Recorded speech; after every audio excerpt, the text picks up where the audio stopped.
अस्सलाम वालेकुम एवरीवन। उम्मीद है आप सब खैरियत से होंगे। पिछले लेक्चर में हमने कवर किया था HTML के बारे में कि HTML क्या होता है और उसका बेसिक इंट्रो मैंने दिया था। और आज हम कवर करेंगे HTML के सिंटैक्स के बारे में, उसके सिंटैक्स का एक एक सिंटैक्स का मतलब क्या होता है उसके बारे में आज हम ये सब कवर करेंगे। तो चलिए फिर अब नोटपैड अपना ऑन कर लेते हैं और प्रोग्रामिंग अपनी शुरू कर देते हैं। ये रहा नोटपैड। उसके बाद हम पहले अपना कोड वगैरह लिखेंगे। कोड हमारा बेसिकली है क्या, पहले आता है doctype.html। एक्सक्लेमेटरी मार्क लगाएंगे। doctype.html।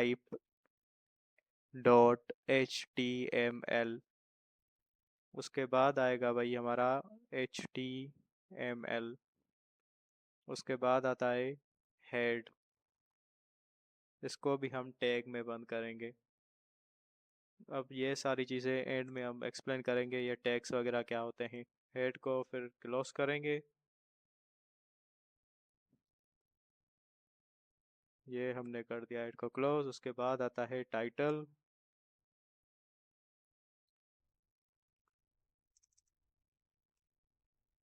टाइटल को हम फिर से क्लोज कर देंगे। अच्छा, क्लोज करने की निशानी ये होती है फ्रंट जो है स्लैश हम लगाते हैं। अब हम अपने पेज का नाम लिख लेंगे, जैसे मेरे पेज का नाम है आफ्ताब छजड़ो। ठीक है, उसके बाद आते हैं अब बॉडी के ऊपर। बॉडी, उसके बाद हम बॉडी को क्लोज करेंगे।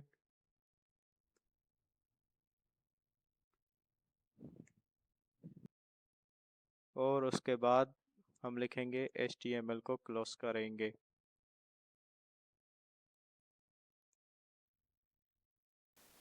अच्छा, अब हम अपने फाइल को सेव कर देते हैं ताकि आगे कोई मुश्किलात या फिर पेश ना आए। ठीक है, फाइल का अपना नाम लिख लेते हैं, जैसे हो गया ये सिंटेक्स। अभी कवर कर रहे हैं तो सिंटेक्स डॉट HTML। और फाइल की लोकेशन हमने अभी डाउनलोड रख ली है ताकि इजीली हमें मिल जाए। ठीक है, अब सबसे पहले हम कवर करेंगे भाई ये टैग्स क्या होते हैं।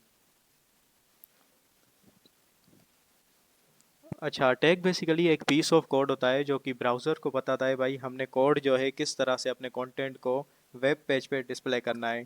टैग बेसिकली बताता है कि पर्टिकुलर टास्क या फिर पर्टिकुलर कोड है जो आपको परफॉर्म करना है HTML में। अब इसको हम जिस तरीके से लिखते हैं वो मैं आपको बता देता हूँ। बेसिकली दो किस्म के टैग्स होते हैं और टैग्स को लिखने का फॉर्म ये होता है ग्रेटर देन और लेस देन की हमने साइन लगा देनी है। ये हो गया ओपनिंग टैग। और क्लोजिंग टैग का होता है back greater than less than की साइन लगा देनी है। फिर उसके बाद हमने फ्रंट स्लैश लगा देनी है और फिर उसके बाद हमने अलग से साइन लगा देनी है। ये बेसिकली दो किस्म के टैग्स होते हैं।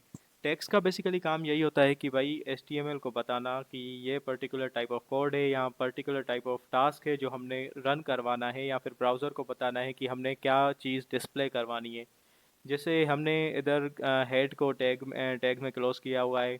अच्छा, टैग्स हमेशा जो है ना पेयर्स में नहीं होते, कभी कभार जो है टैग एक सिंगल भी होता है और मोस्टली आपको पेयर्स में ही मिलेंगे। जैसे इधर हमने हेड को लगा दिया है, ये ओपनिंग टैग आ गया और इसको हमने हेड को क्लोज कर दिया कि हेड में पर्टिकुलर टाइप ऑफ कोड है जो आपने परफॉर्म करना है। और इसमें टाइटल में भी मैंने लगा दिया, जैसे आफ्ताब छजड़ो हो गया और हमने टाइटल को भी क्लोज कर दिया। इस तरीके से हम टैग्स लगाते हैं कि भाई HTML को पता चल सके या फिर ब्राउज़र को पता चल सके हमें पर्टिकुलर टाइप ऑफ कोड जो है वो रन करवाना है या पर्टिकुलर टाइप ऑफ टास्क जो है हमने डिस्प्ले करवाना है वेब पेज पर। अच्छा, ये जो टैग्स होते हैं बेसिकली ये कोड को या फिर टास्क को बताते हैं भाई इधर से हमने काम शुरू करना है और इधर पे हमने ख़त्म करना है। मिसाल के तौर पर अगर मैं यहाँ पे कुछ भी पैराग्राफ देना चाहूँ तो पैराग्राफ को लिखने के लिए हम पी देते हैं। ठीक है, इसको क्लोज करेंगे। अब इधर मैं कुछ भी रैंडम चीज़ लिखूँगा, hello subscribe to my YouTube channel.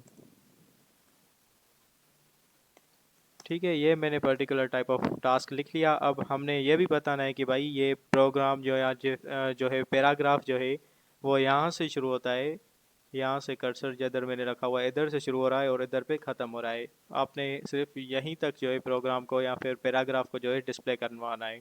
ठीक है, अभी हमने ये फ़ाइल में सेव करते हैं फ़ाइल को। चलिए फिर देखते हैं कि आउटपुट इसका क्या आता है। ये रहा मेरा सिंटेक्स का फाइल। देखो, प्रोग्राम हमने किधर से शुरू किया था, किधर पे एंड किया था, ये सब चीज़ें जो है हम टेक्स्ट पे लिखते हैं। उसके बाद हमने कवर करना है ये doctype.html होता क्या है।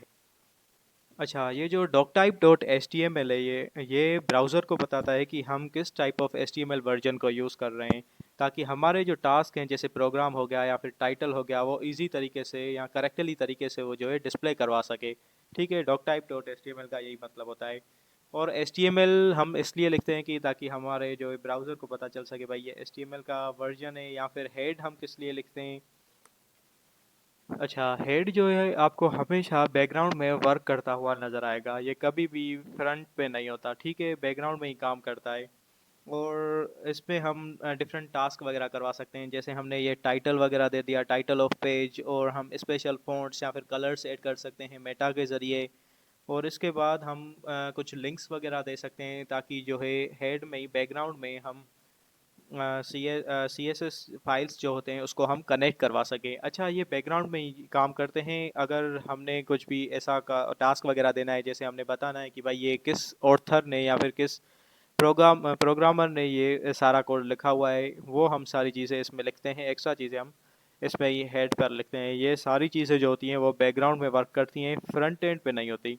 उसके बाद मेन आती है body. Body basically entry point होती है ताकि हम डिफरेंट डिफरेंट टास्क जो है वो है कलेक्ट करके और परफॉर्म करवा सकें। जैसे अभी मैंने ये पी पैराग्राफ का टास्क लिखा हुआ है, ये भी जो है बॉडी में ही आता है। और बॉडी को हम फिर क्लोज करते हैं ताकि इधर से पर्टिकुलर जगह से जो है हमने टास्क को हमने परफॉर्म किया है, उधर से आपने शुरू करना है। फिर हमने जो है एंड पे ख़त्म करना है ताकि हम उसको बता सकें कि भाई ये यहाँ पे जो है प्रोग्राम ख़त्म हो रहा है, इसको फिनिश करो। ठीक है, उसके बाद हम कवर करते हैं ये पी या किस चीज़ को रिप्रेजेंट करती है। मैंने ऑलरेडी आपको बताया हो कि ये पैराग्राफ को रिप्रेजेंट करती है। अच्छा, ये कुछ चीज़ें हैं हमने लाजमी याद रखनी है कि टैग्स जो है ना हमेशा पेयर्स में नहीं होते, कभी कभार जो है वो अलग से भी होते हैं। अगर मिसाल, इसके बाद हम कवर करते हैं हेडिंग को। हेडिंग को हम H1 से रिप्रेजेंट करते हैं। ठीक है, ये हमने ओपनिंग टैग जो है लिख लिया। उसके बाद हम अपनी हेडिंग का नाम लगाएंगे, जैसे कि मैं नाम लगा रहा हूँ सब्सक्राइब।